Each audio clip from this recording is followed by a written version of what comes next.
राज्याच्या शेती आणि वाळू धोरणात मोठा बदल करण्यात आलाय। महसूल मंत्री चंद्रशेखर बावनकुळेंनी हा निर्णय घेतला। वाळू घाटातील एकूण वाळू साठ्याच्या 10% वाळू घरकुलांसाठी देण्यात येणार आहे। यादी उत्खननातील 10% वाळू देण्याचा निर्णय घेण्यात आलेला होता। मात्र जास्त वाळू उपलब्ध होण्यासाठी हा निर्णयात बदल करण्यात आला।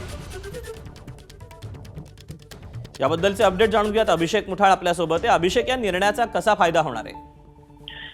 एकूणच जे आर्थिक मागास प्रवर्गातील घरकुलं असतील किंवा मग पंतप्रधान योजनेतील जी घरं आहेत त्यांना आता अधिक वाळू आपल्याला मिळताना दिसेल आणि एकूणच आर्थिक दृष्ट्या मागास प्रवर्गातील घरकुलांसाठी मोफत वाळू देण्यात येणार आहे।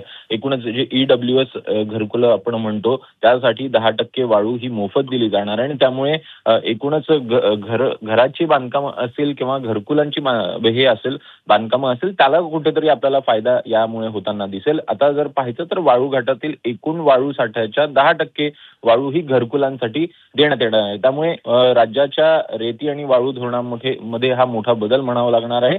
महसूल मंत्री चंद्रशेखर बावनकुळे यांच्याकडनं काल या संदर्भात शासन निर्णय देखील जारी करण्यात आलाय। अभिषेक, धन्यवाद दिलेल्या सविस्तर माहितीबद्दल। एबीपी माझा, उघडा डोळे बघा नीट।